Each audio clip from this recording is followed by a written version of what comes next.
passe? Pourquoi mes coraux sont tout décolorés? Ils sont tout abîmés. Comment vais-je faire pour me nourrir et vivre dans cet endroit maintenant que je n'ai plus d'habitat? Oh, je ne vous avais pas vu. Approchez, approchez, venez donc m'aider à comprendre ce qui se passe. Salut bonhomme. C'est vrai que tes coraux sont un peu palos, mais ne t'inquiète pas, je vais t'aider. Et pour cela, je vais faire appel à des scientifiques. Pouvez-vous tout d'abord nous présenter comment un corail en bonne santé fonctionne-t-il? Oui, bien sûr.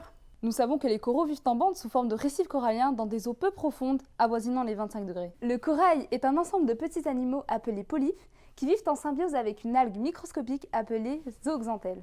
La partie animale offre un habitat à la partie végétale qui, en retour, lui fournit les produits de la photosynthèse. À l'aide de cette énergie photosynthétique, le polype fabrique un squelette de carbonate de calcium qui n'est autre que la structure de base du corail. Merci beaucoup pour ces explications. Alors, est-ce que tu y vois un peu plus clair?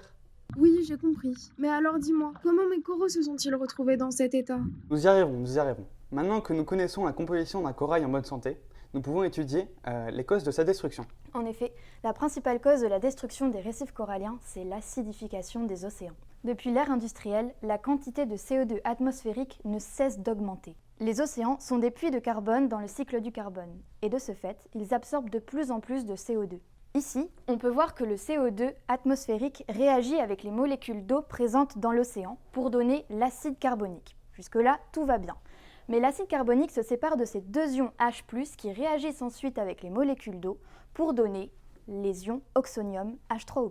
Il faut savoir que dans une solution, plus il y a d'ions oxonium H3O+, plus le pH diminue et donc plus cette solution s'acidifie.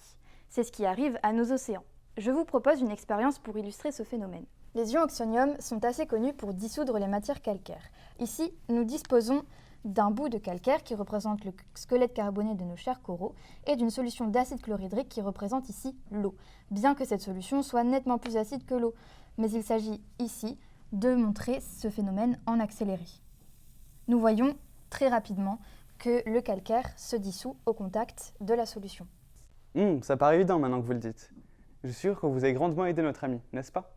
Oui, j'ai bien compris. Mais dites-moi, vous ne me mèneriez pas en bateau, cher journaliste? D'après ce que j'ai compris, c'est l'homme qui est à l'origine de mes tracas. Qu'est-ce que vous proposez comme solution? Et oui, je sais, à cause de l'homme, des milliers d'animaux marins comme toi perdent leur habitat, leur nourriture, et cela impacte directement la chaîne alimentaire. Mais ce que trop peu de personnes savent, c'est que la disparition des coraux a également une répercussion directe sur l'homme. En effet, ils protègent les côtes de la houle et sont utiles à la création des prothèses médicales. Mais, malgré le fait que déjà 20% des coraux aient disparu, il reste encore un espoir pour éviter leur extinction. Chaque humain devrait réduire son empreinte carbone et les États et les entreprises devraient respecter les politiques de protection de l'environnement marin. Tu vois, il y a quand même des progrès possibles, mais la route est encore longue. Allez, perds pas espoir, bonhomme. Je compte sur vous pour prendre de plus en plus de mesures. Allez, moi je prends le cap vers le nord. Il fait moins chaud là-bas.